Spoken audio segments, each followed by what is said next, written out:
जय श्री कृष्ण, जय श्री कल के अवतार, जय गौहर शाही। नमस्कार, सत श्री अकाल, अस्सलाम वालेकुम, गौहर शाही, मरहबा, गुड इवनिंग। मैं आपकी host Neha Kartik Alva TV के इस प्रोग्राम में आप सबका बहुत बहुत स्वागत करती हूँ। इस शो को शुरू करने से पहले मैं श्री कल के अवतार राग गौहर शाही जी महाराज के चरणों में कोटि कोटि नमन करती हूँ। तत्पश्चात भगवान सदगुरु संत शिरोमणि सैयद यूनुस अल गौहर जी के चरणों में कोटि कोटि नमन करती हूँ, गौहर शाही मरहबा करती हूँ।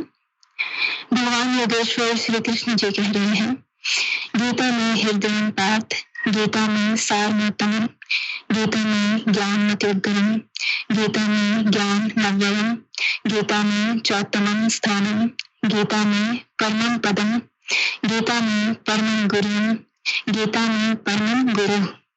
अर्थात गीता मेरा हृदय है, गीता मेरा उत्तम सार है, गीता मेरा अत्युग्र ज्ञान है, गीता मेरा अविनाशी ज्ञान है, गीता मेरा श्रेष्ठ निवास स्थान है, गीता मेरा परम पद है, परम रहस्य है और मेरा परम गुरु है।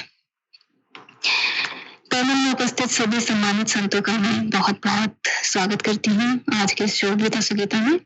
आप सबको मेरा नमस्कार, जय श्री कृष्ण, जय श्री कल के अवतार। नमस्कार, जय श्री कृष्ण, जय श्री कल के अवतार। जय गौहर शाही। चलिए प्रोग्राम को आगे बढ़ाते हुए सबसे पहले गीता के इस क्रम में हम समझने का प्रयास करेंगे गीता मर्मज्ञ स्वामी विश्वानंद जी महाराज से। पहले क्वेश्चन के लिए मैं स्वामी जी को आमंत्रित करती हूँ। क्वेश्चन नंबर 1, संसार रूपी वृक्ष का अंत कैसे हो सकता है? श्रीमद् भगवत गीता जी के अध्याय पंचदशा के श्लोक नंबर 1 to 4 की रोशनी में समझाने की कृपा करें गीता मर्मज्ञ स्वामी विश्वानंद जी महाराज। जी स्वामी जी। जय श्री कृष्ण, जय कल की अवतार, जय कल की भगवान। और हमारे सदगुरु के चरणों में प्रणाम करते हुए, वरिष्ठ सब संतों को, आप सबको प्रणाम करते हुए, आवाज आ रही? जी जी स्वामी जी, आप कंटिन्यू करें, आपकी वॉइस ओके है। तो अभी प्रश्न की ओर जाते हैं। सबको जो देखने वाले, प्रोग्राम देखने वाले सबको भी प्रणाम करते हुए प्रश्न के उत्तर की ओर जाते हैं।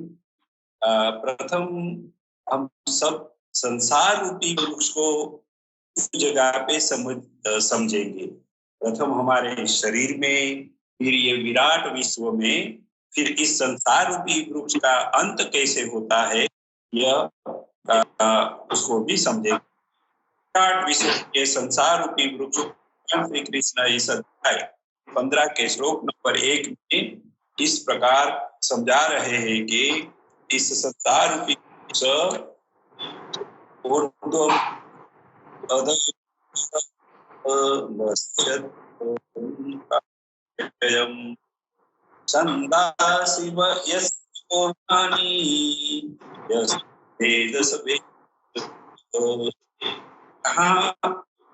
इसका अर्थ यही है कि संसार का परमात्मा से ही ये संसार से टिका रहकर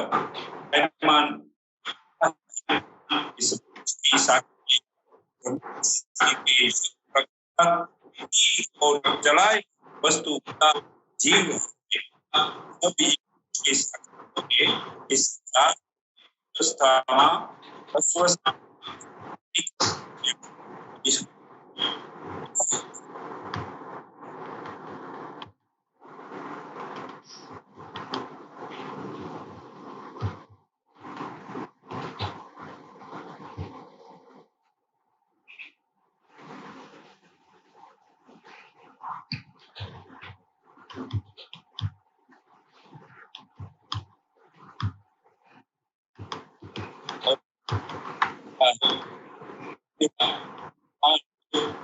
सर्जन कर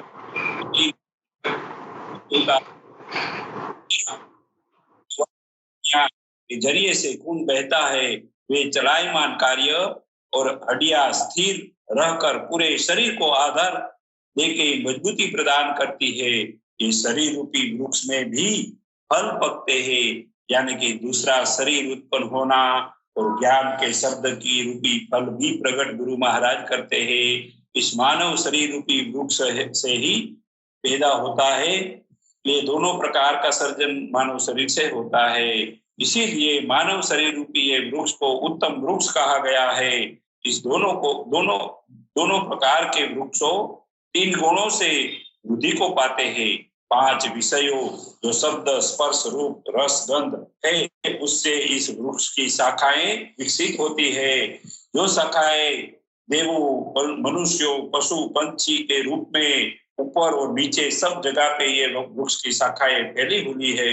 विषय विकारों को भोगने की मनुष्य की इच्छाओं से जो कार्य वे करते हैं, उससे वे कर्म बंधनों में बंधे हुए रहते हैं।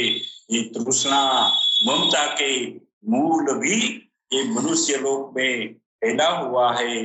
जैसे कोई भी वृक्ष को काटने के लिए लोहे की धारदार कुल्हाड़ी जरूरी होती है, वैसे ही ये वृक्ष विराट संसार रूपी ये वृक्ष को और शरीर में नाभि आत्मा ये असुर ने फैलाई हुई अपनी शाखाओं और उनकी नकारात्मक प्रवृत्तियां का विस्तार को अगर हमको काटना है, तो काटने के लिए भगवान इस अध्याय के श्लोक नंबर 3 में इस प्रकार समझा रहे हैं कि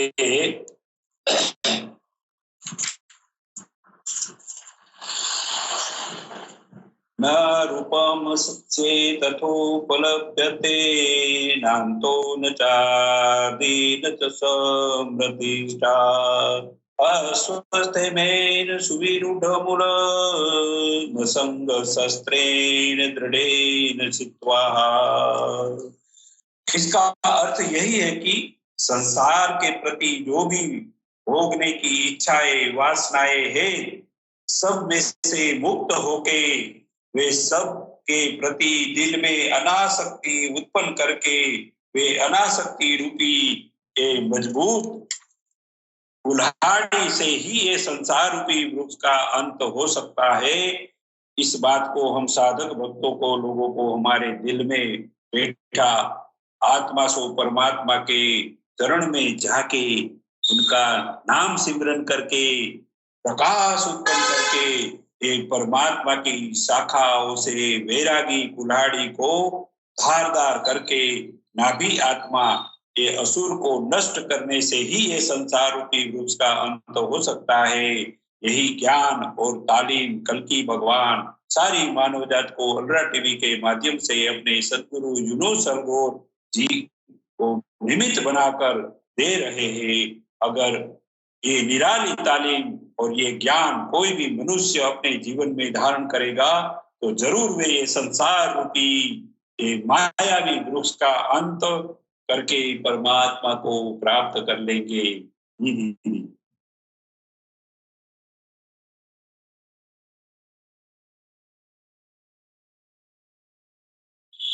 अब बढ़ते हैं नेक्स्ट क्वेश्चन की ओर। क्वेश्चन नंबर 2, क्या पिंडोदक देने से तृप्ति होती है? श्रीमद् भगवद गीता जी के अध्याय पंचदशा के श्लोक नंबर 5 से 8 की रोशनी में समझाने की कृपा करें सिस्टर ज्योति झा।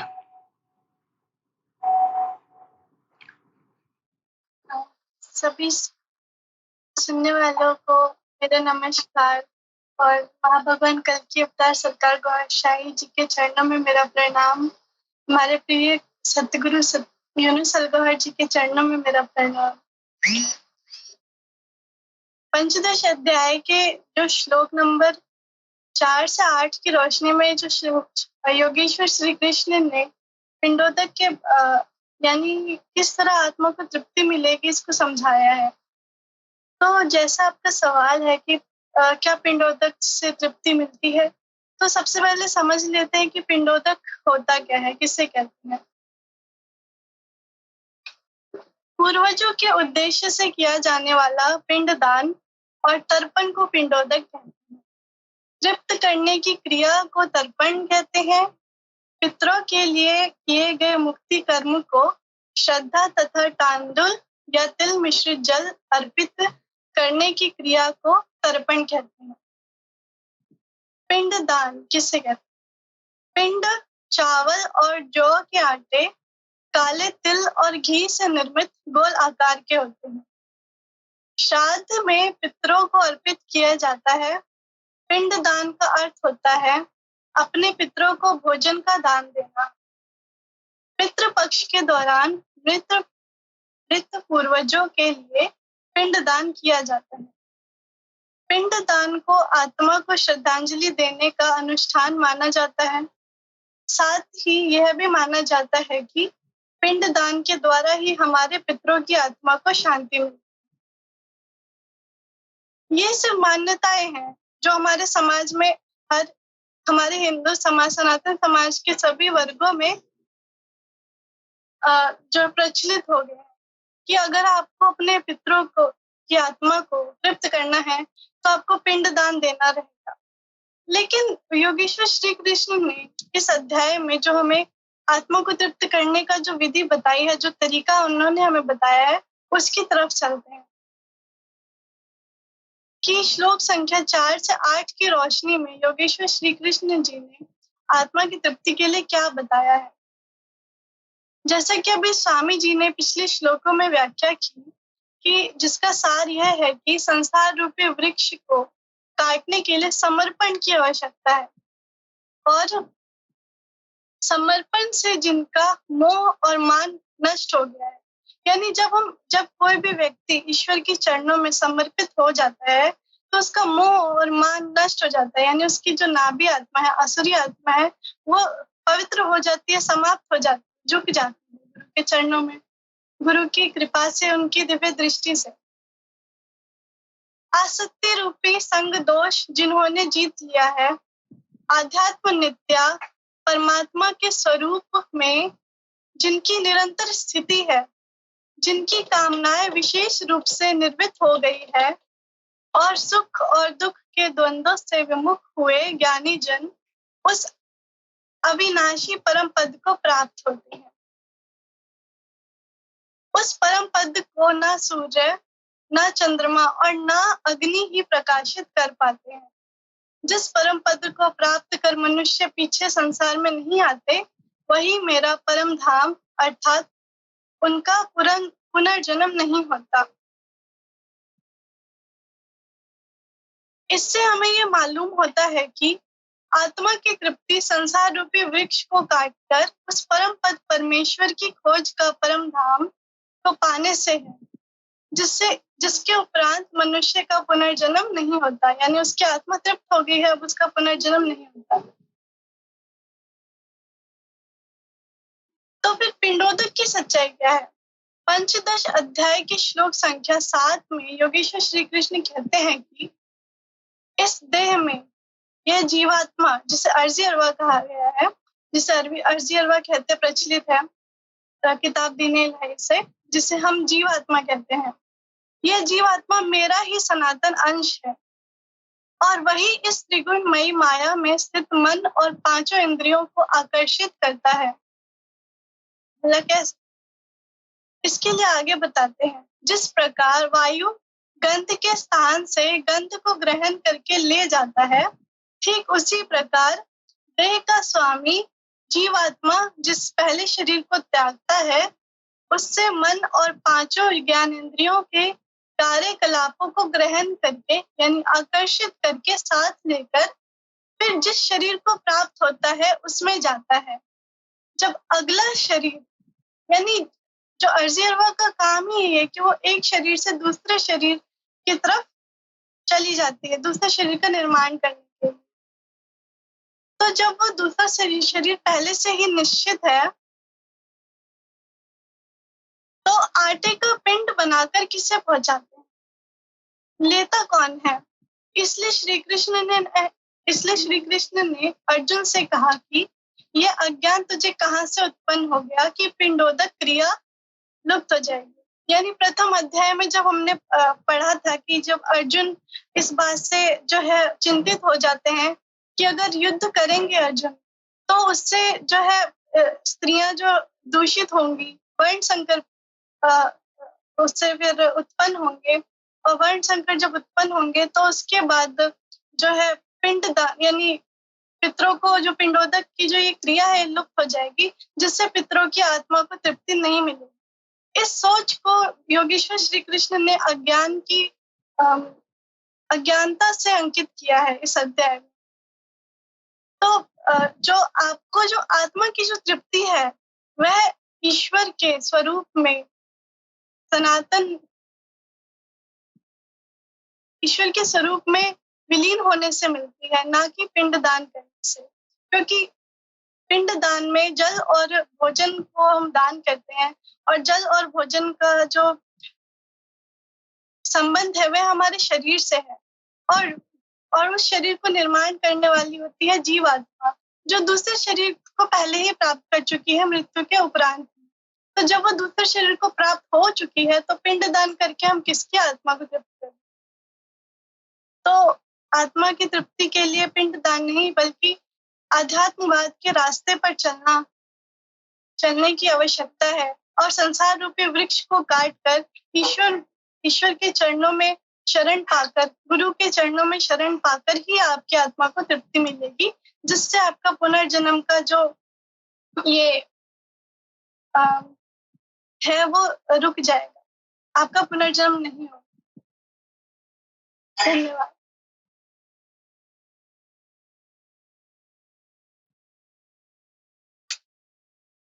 अच्छे से आपने इस प्रश्न का उत्तर दिया है, धन्यवाद। अब बढ़ते हैं नेक्स्ट क्वेश्चन की ओर। क्वेश्चन नंबर 3, मन सहित 6 इंद्रियां कौन कौन सी हैं और आत्मा को कैसे जाना जा सकता है?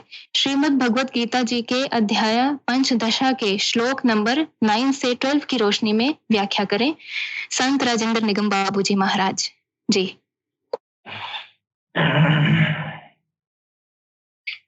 सबसे पहले पैनल में उपस्थित दिव्य संत जनों को मैं सर नवाकर प्रणाम करता हूं। बहन जी ने जो सवाल किया है,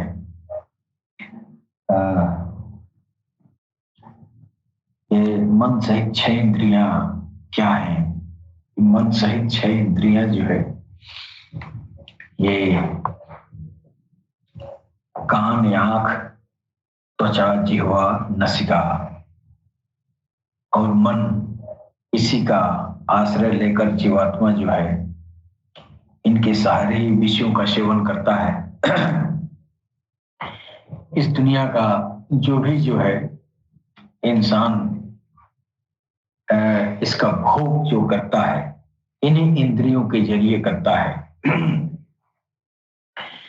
आया है श्रोत्रम चक्षुः स्पर्शनम च रसनम घ्राणमेव च अधिष्ठाय मनश्चायम विषयानुपसेवेत, अर्थात उस शरीर में स्थित होकर यह जीवात्मा आंख, कान, त्वचा, जिह्वा और नसिका जो है इन सब के सहारे ही इन दुनिया के विषयों को जो है ये ग्रहण करता है, किंतु ऐसा दिखाई नहीं पड़ता, सब उससे देख नहीं पाते। इस पर भगवान श्री कृष्ण कह रहे हैं उत्तक्रमांत उत्तक्रमांत उत्तक्रामंत स्थितम वापि भुंजानम वा गुणान्वितम विमूढ़ा नानुपश्यन्ति पश्यन्ति ज्ञान चक्षुषः, अर्थात शरीर छोड़कर जाते हुए शरीर में स्थित हुए विषयों को भोगते हुए अथवा तीनों गुणों से युक्त हुए भी जीवात्मा को विशेष मूढ़ अज्ञानी नहीं जानते, केवल ज्ञान रूपी नेत्र वाले ही उसे जानते हैं, देखते हैं। ठीक ऐसा ही है। अब वह ये जो है दृष्टि कैसे मिलेगी? यतन्तो योगिनश्च पश्यन्त्यात्म न्यवस्थितम यतन्तो अप्यकृतमानो नैनं पश्यन्त चेतसः। योगी जन अपने हृदय में चित्त को सब ओर से समेटकर इस आत्मा को यत्न करते हुए ही प्रत्यक्ष देखते हैं, किंतु अकृतार्थ आत्मा वाले अर्थात मलिन अंतःकरण वाले अज्ञानी लोग यत्न करते हुए भी इस आत्मा को नहीं जानते, क्योंकि उनका अंतःकरण मलिन है। उनका अंतःकरण बाह्य प्रवृत्तियों में अभी बिखरा है। चित्त को सब ओर से समेटकर अंतर आत्मा में यत्न करने वाले भाविक जन ही उसे पाने के योग्य होते हैं। अतः अंतःकरण से सतत स्मरण आवश्यक है। अब उन महापुरुषों के स्वरूप में जो विभूतियां पाई जाती हैं, जो पीछे भी बता रहे हैं, उन पर प्रकाश डालते हैं। यदादित्यगतम तेजो जगभद्द सयते अखिलम यच्चंद्रमसि यच्चाग्नौ ततेजो विद्धि मामकम। जो तेज सूर्य में स्थित हुआ संपूर्ण जगत को प्रकाशित करता है, जो तेज चंद्रमा में स्थित है और जो तेज अग्नि में है, इसे तू मेरा ही जान। अब उस महापुरुष की कार्य प्रणाली बताते हैं कि कमाविश्य च भूतानि धारयाम्य हमोजसा पुष्णामि चौषधि सर्वाः सोमो भूत्वा रसात्मकः। मैं ही पृथ्वी में प्रवेश करके अपनी शक्ति से सब भूतों को धारण करता हूं और चंद्रमा में रस स्वरूप होकर संपूर्ण वनस्पतियों को पुष्ट करता हूं। जी बहन जी, बहन जी की आवाज नहीं आ रही है। अब आवाज आ रही है मेरी आपको? जी जी जी, बहुत बहुत धन्यवाद आपका। बहुत अच्छी व्याख्या की है आपने, बहुत अच्छा लगा सुनकर। अब हम बढ़ते हैं नेक्स्ट क्वेश्चन की ओर। क्वेश्चन नंबर 4, आत्मा पूर्ण तृप्ति कैसे होती है? श्रीमद् भगवत गीता जी के अध्याय पंचदशा के श्लोक नंबर 13 से 16 के आलोक में समझाने की कृपा करें स्वामी सच्चिदानंद नाथ जी महाराज। जी स्वामी जी।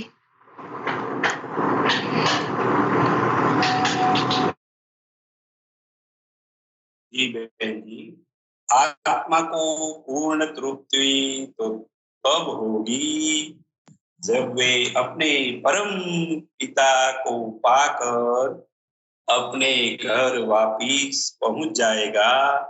तो ये आत्मा को तृप्ति तभी होती है तो ये परम पिता अपने अमर धाम में, परम धाम में तो रहते हैं, लेकिन ये परम पिता का बसेरा कहाँ कहाँ है इस संसार में भी, मनुष्य के शरीर में भी। तो ये समझाने के लिए भगवान श्री कृष्ण इस अध्याय 15 के श्लोक नंबर 13 में समझा रहे हैं कि रामाविश्यच्च भूतानि धारायम्यहमोजसा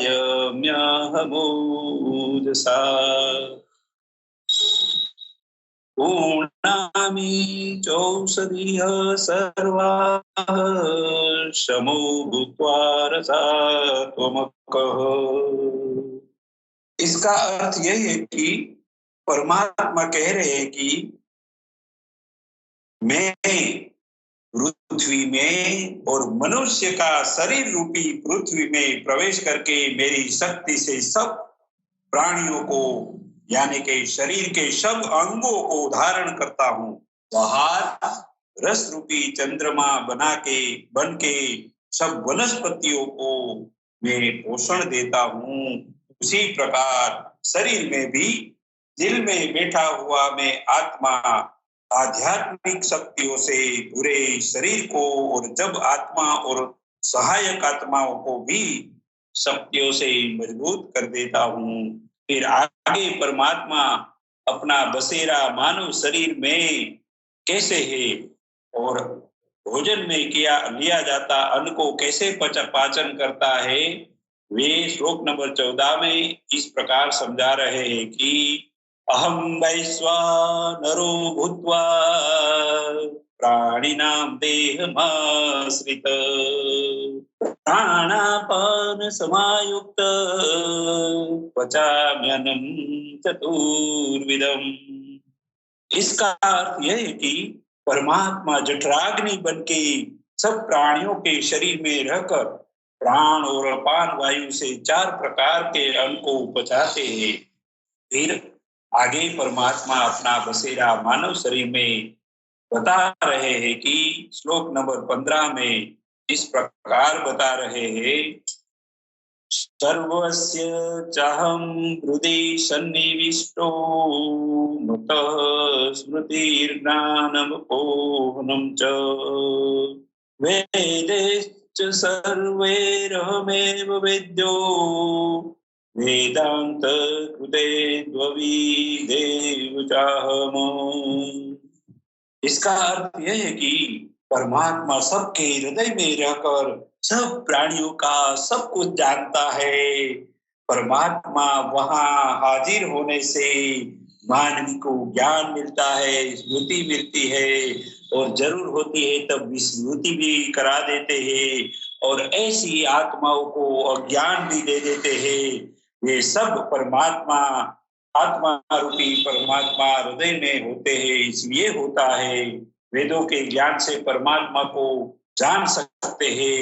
समग्र ज्ञान को सर्जन करने वाला वे परमात्मा ही है और वे हमारे हृदय में हाजिर होने से ही सब कुछ ज्ञान को वही जानते हैं। आगे श्लोक नंबर 16 में भगवान ने कहा है कि सब शरीरों नाशवंत है, उसमें बसा हुआ आत्मा अविनाशी है। हम अविनाशी आत्मा को, इस अविनाशी आत्मा को परमात्मा का नाम का सिमरन अगर मिल जाता है, वे आत्मा परमात्मा की शक्तियों से मजबूत होता है, तब वे आध्यात्मिक उड़ान भरने लायक बन के परमात्मा की सुंदर दुनिया परम धाम तक पहुंच के जब वे आत्मा परमात्मा का दर्शन कर लेता है और वही परमात्मा को जब मिल लेता है तो तब वो वहां कायम अपना बसेरा कर लेता है, तभी ये आत्मा को पूर्ण तृप्ति होती है। यहाँ शरीर में आत्मा सो परमात्मा के रूप में परमात्मा की हाजिरी तो होती है, उनके सहायक कार्य भी चलते रहते हैं, वो भी आत्मा को अनुभव होता रहता है, लेकिन वो मुलाकातें आत्मा की तो शरीर के अंदर केवल परमात्मा की जो मददगार कार्य चलता रहता है, वही मुलाकात वही अनुभूति आत्मा कर पाता है। उसकी सहायक मदद की जो कार्य है उसकी मुलाकात आत्मा कर पाता है, लेकिन प्रत्यक्ष परमात्मा को पाने के लिए परमात्मा जो परम धाम में रहता है वहां आत्मा को आध्यात्मिक शक्तियों से संपन्न होके उड़ान भर के वो परम धाम में पहुंचना होता है। जब इस कल की भगवान की निराली तालीम लेके कोई भी मनुष्य इस अपने आत्मा को मजबूत कर लेगा तब वो परम पिता परम धाम में पहुंचकर मुलाकात कर लेगा, मिल लेगा, वहां कायम बसेरा कर लेगा, तभी इस आत्मा को पूर्ण तृप्ति मिल ही जाती है। इस प्रकार आत्मा को पूर्ण तृप्ति मिलती है। जी दीदी।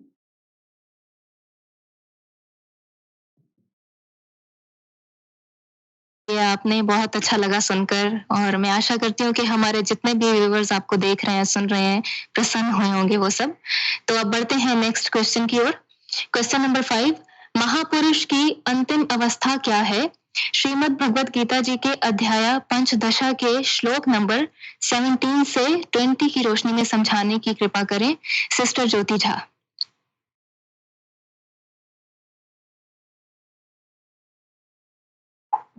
इस अध्याय में श्लोक नंबर 17 से 20 की रोशनी में योगेश्वर श्री कृष्ण जी ने सबसे पहले महापुरुष की अंतिम अवस्था से पहले दो तरह के पुरुष की बात की है, एक क्षर और दूसरे अक्षर।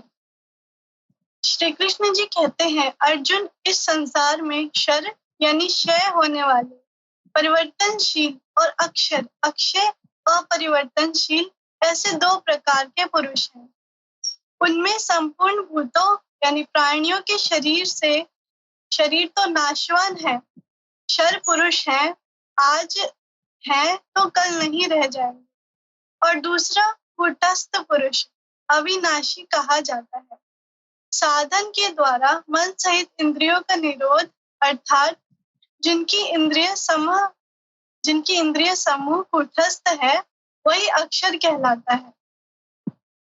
अब आप स्त्री कहलाते हो अथवा पुरुष, यदि शरीर और शरीर जन्म के कारण संस्कारों का क्रम लगा है तो आप क्षर पुरुष हैं।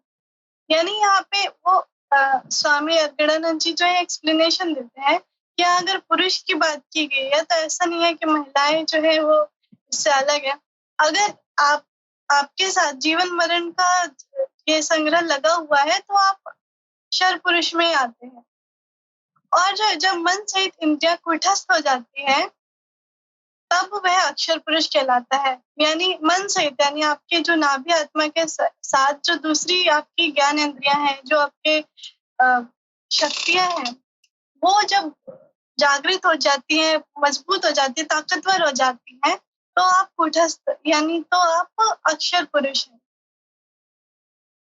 किंतु यह भी पुरुष की अवस्था विशेष है, यह एक स्टेज है यानी अवस्था है। इन दोनों से परे भी एक अन्य पुरुष भी है। इन दोनों से अति उत्तम पुरुष भी अन्य ही है, जो तीनों लोकों में प्रवेश करके सबका धारण पोषण करता है और अविनाशी परमात्मा ईश्वर ऐसे कहा गया है।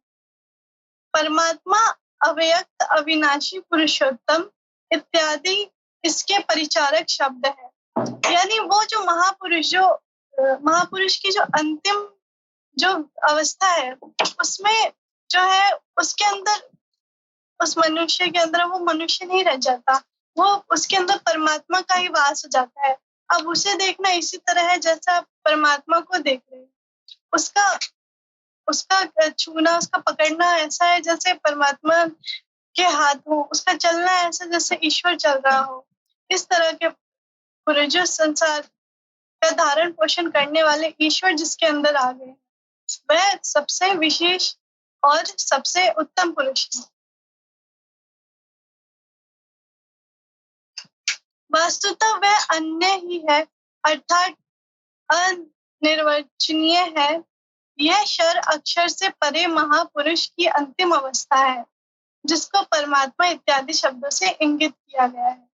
किंतु यह अन्य है, अर्थात अनिर्वचनीय है। उसी स्थिति में योगेश्वर श्री कृष्ण अपना भी परिचय देते हैं। मैं उपयुक्त नाशवान परिवर्तनशील क्षेत्र से सर्वत्र अतीत हूँ और अक्षर अविनाशी कूटस्थ पुरुष से भी उत्तम हूँ, इसलिए लोक और वेद में पुरुषोत्तम नाम से प्रसिद्ध हूँ। यानी यहाँ श्री कृष्ण जी कहते हैं कि मैं शुरू से हूँ, यानी आदि से हूँ, नाशवान हूँ, परिवर्तनशील क्षेत्र सर्वत्र अतीत हूँ, हमेशा से हूँ। हे भारत, जैसा कि ऊपर कहा गया है कि इस प्रकार जो ज्ञानी पुरुष मुझ पुरुषोत्तम को साक्षात जानता है, वह सर्वज्ञ पुरुष सब प्रकार से मुझ परमात्मा को ही भजता है, वह मुझसे विलग नहीं है। हे निष्पाप अर्जुन, इस प्रकार यह गति गोपनीय शास्त्र में मेरे द्वारा कहा गया।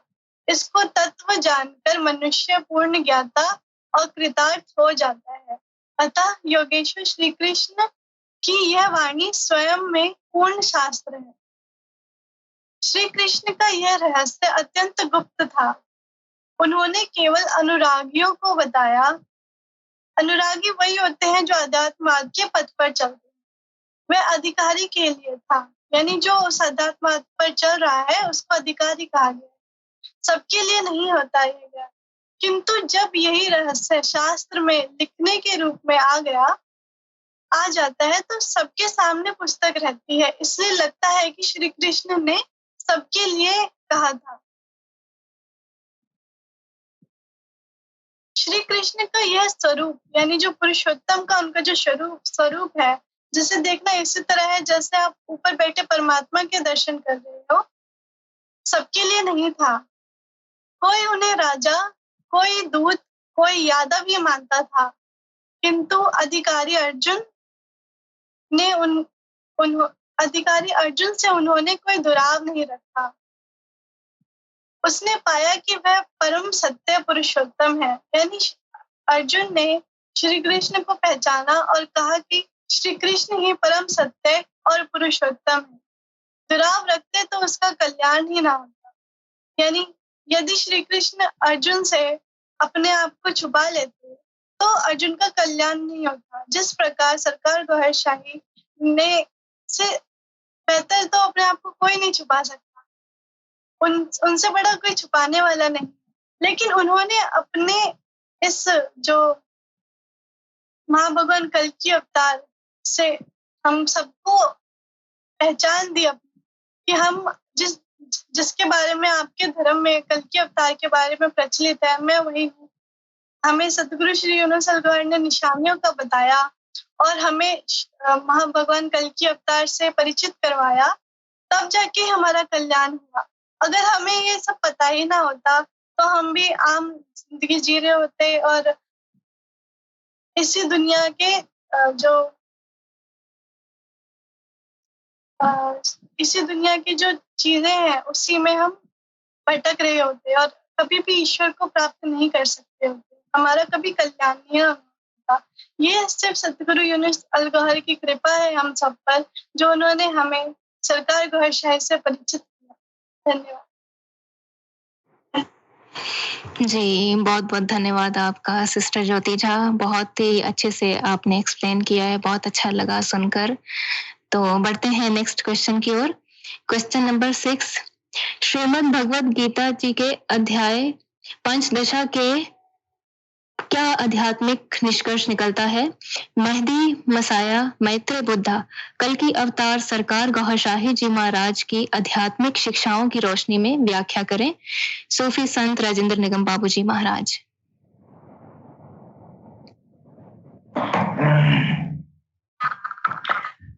श्रीमद् भगवद गीता की पंचदश अध्याय से ये निष्कर्ष निकलता है, ये भगवान योगेश्वर ने बताया कि संसार एक वृक्ष के समान है और वृक्ष में भी पीपल के वृक्ष के से आप जो है इसकी तुलना कर रहे हैं। पीपल एक उदाहरण, ये जो है उदाहरण का एक पात्र है। ऊपर इसका मूल परमात्मा और नीचे प्रकृति पर्यंत इसकी शाखाएं हैं, जो इस वृक्ष को मूल सहित विदित कर देता है, मूल सहित विदित कर लेता है। इस पीपल के वृक्ष को मूल सहित जान लेता है, वह वेदों का ज्ञाता कहलाता है। अर्थात ये संसार जो है पीपल के वृक्ष के समान है, जिसके मूल में परमात्मा है और इसके पत्ती पत्ती डाली डाली जो है, इसकी शाखाएं जो है ये प्रकृति हैं। इसको जो है मूल सहित यानी इसके उद्गम परमात्मा सहित इस प्रकृति को जान लेना, जो जान लेता है वह वेदों का ज्ञाता हो जाता है। ये भगवान श्री कृष्ण के कहने का मतलब यही है। इस संसार वृक्ष की शाखाएं ऊपर और नीचे सर्वत्र व्याप्त हैं और मूलानि यानी उसकी जड़ों का जाल भी ऊपर और नीचे सर्वत्र व्याप्त है, क्योंकि वह मूल ईश्वर है और वही बीज रूप से प्रत्येक जीव हृदय में निवास करता है। वह जो है वो कण में भी व्याप्त है। अब देखिए, यही बातें जो है बेवजह का इंसान आपस में तमाम समुदाय वाले लोग जो है नासमझी की वजह से ये जो है आपस में एक दूसरे से बैर भाव रखते हैं। हमने पढ़ा है एक कि कुरान मजीद में एक आयतल कुर्सी है जो बहुत ही ये चर्चित एक सूरज है। वो जो उसका जो सार है वो यही है जो गीता में कहा जा रहा है। चीजें एक ही है, भाषाई अंतर की वजह से जो है थोड़ा सा इंसान के अंदर भ्रम पैदा हो जाता है, और इसकी जो है किताबों का जो व्याख्या करने वाले लोग हैं उन लोगों ने भी जो है बड़ा चालाकी से काम लिया है। जो अनुवादक होते हैं, चाहे वो सनातन धर्म की ग्रंथ हो या इस्लाम धर्म की ग्रंथ हो, ग्रंथ तो सब अच्छे हैं, सब सही है, सब वो भगवान की तरफ से जो है वो जो है भेजे गए, बनाए गए हैं और अपने भक्तों के जरिए इस जमीन पर जो है उसका संदेश किताबी शक्ल में यहाँ मौजूद है। तो जाहिर है कि ईश्वर की तरफ से है तो वो अच्छा ही होगा, सही होगा, लेकिन तर्जुमा अर्थ का अनर्थ करके हर धर्म में जो है इश्काल पैदा किया जाता है। हमने देखा है गीता पढ़ते हुए कि गीता में जितनी भी ईश्वर की बारे में जो बड़ाई की गई है, जो प्रशंसा की जा रही है, वही प्रशंसा कुरान मजीद में भी है। तो इसमें तो कोई झगड़े की बात नहीं है। बेवजह के लोग वैमनस्यता रखते हैं, बात वही है।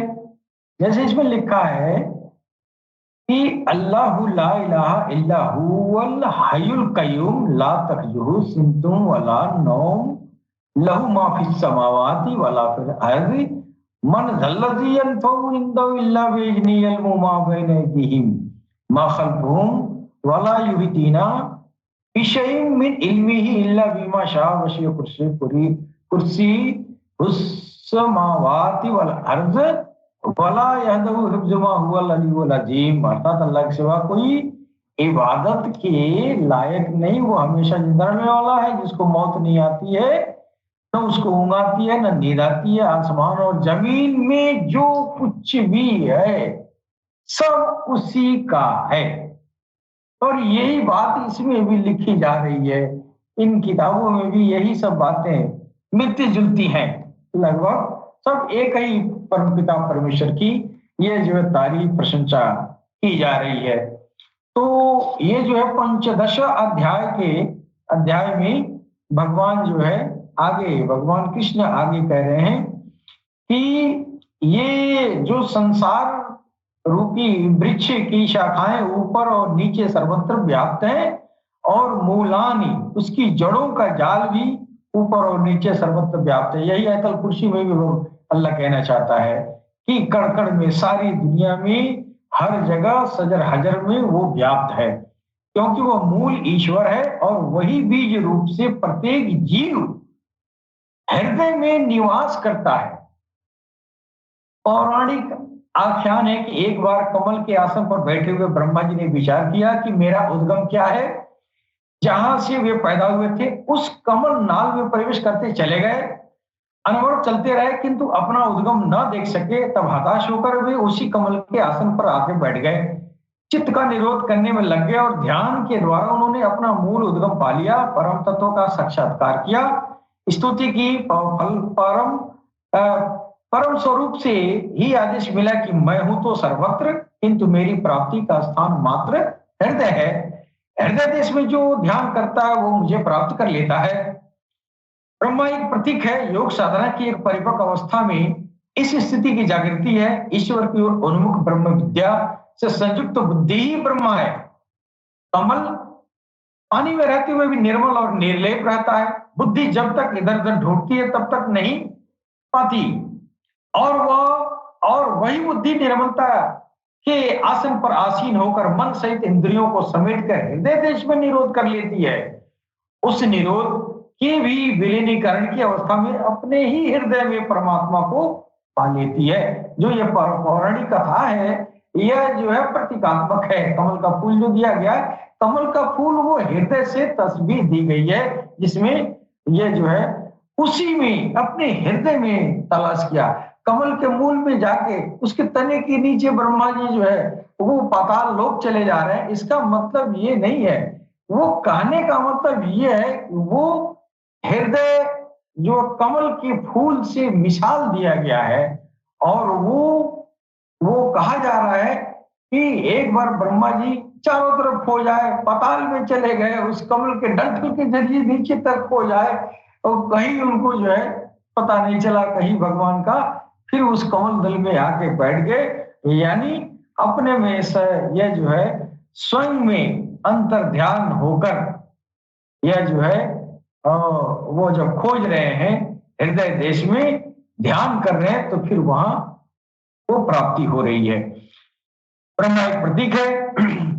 यहाँ पर भी योगेश्वर श्री कृष्ण के अनुसार संसार वृक्ष है, जिसका मूल सर्वत्र है और शाखाएं सर्वत्र है।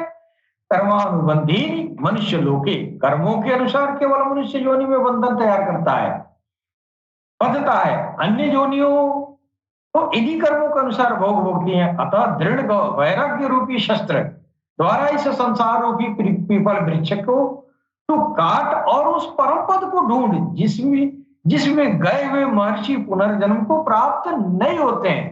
अर्थात भगवान कृष्ण कह रहे हैं कि तुम रूहानियत, स्पिरिचुअलिटी, अध्यात्म को एडॉप्ट कर, ताकि तेरी आत्मा परमात्मा में विलीन हो जाए, जम हो जाए, फिर तुम जो है ये आवागमन पुनर्जन्म के ये लफड़े से तुम छुटकारा पा जाओगे।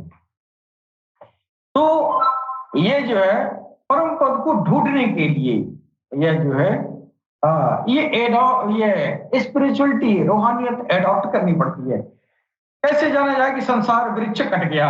भगवान योगेश्वर कहते हैं जो मान और मोह से सर्वथा रहित हो गया, जिसने संग दोष जीत लिया, जिसकी कामनाएं निवृत्त हो गई और जो द्वंद से युग मुक्त हो गया, अंतर्द्वंद से मुक्त हो गया, वह पुरुष उस परम तत्व को प्राप्त होता है।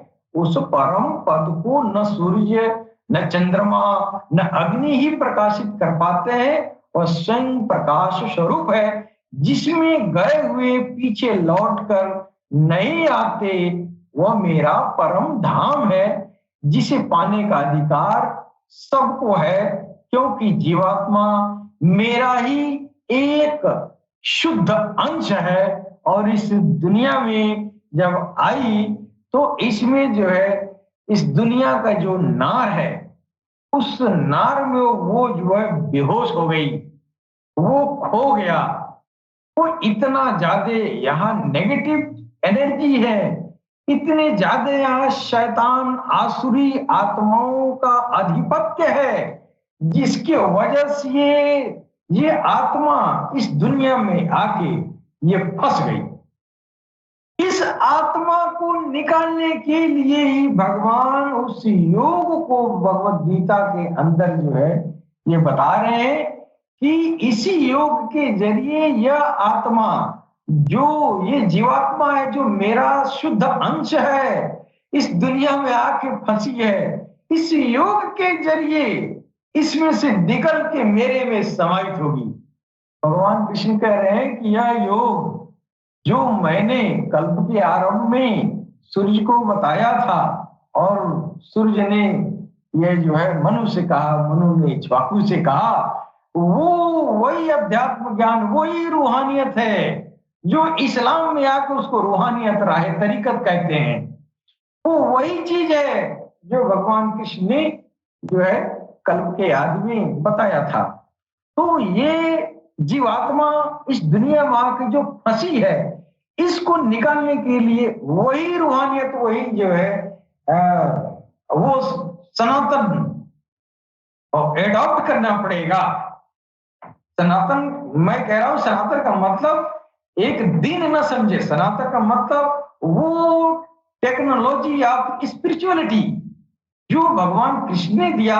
और उन्होंने ये भी कहा कि ये सिर्फ मैं ही नहीं कह रहा हूं, मेरे पहले भी ऋषि मुनियों द्वारा यह गीता गाया गया, फिर आने वाले दौर में जो ऋषि मुनि आएंगे, यह जो है जीवात्मा जो दुनिया में प्रकृति में फंसी है, इसके निकालने वाली ये विद्या, यह योग आने वाले ऋषि महर्षि भी गाएंगे।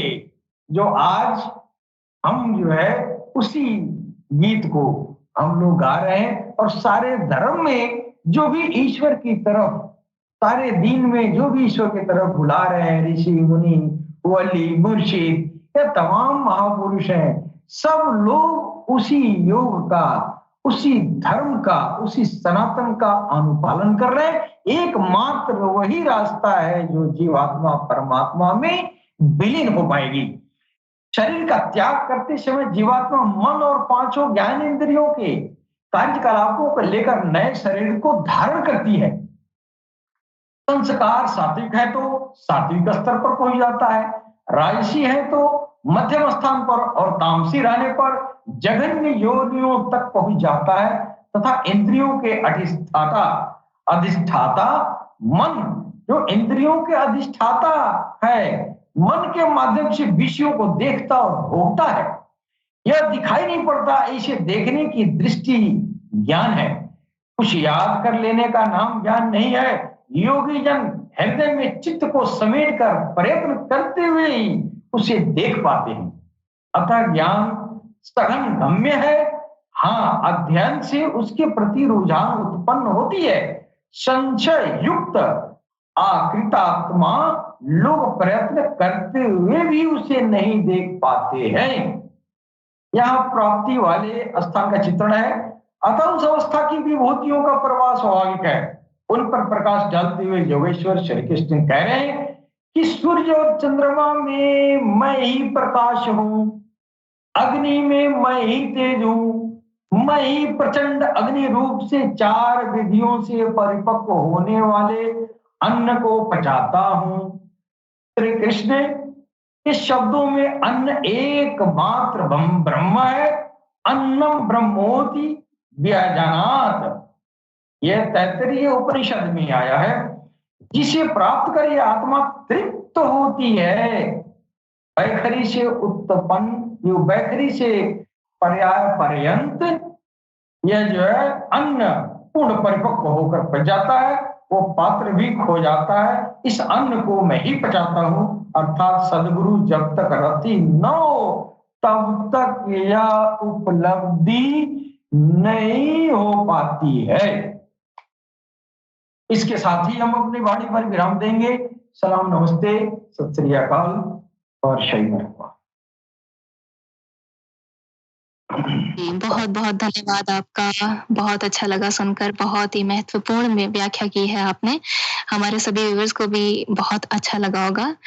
आप सबका मैं बहुत बहुत धन्यवाद कहना चाहती हूँ। और मैं हमारे सभी व्यूअर्स का भी बहुत शुक्रिया करना चाहती हूँ यूं ही हमारे साथ जुड़े रहने के लिए। आज के लिए इतना ही। गीता सुगीता के नेक्स्ट एपिसोड में आप सबसे फिर मुलाकात होगी। तब तक के लिए मैं नेहा कार्तिक आपसे आज्ञा चाहती हूँ। जय श्री कृष्ण, जय श्री कल की अवतार, जय गौशाही। जय गौशाही।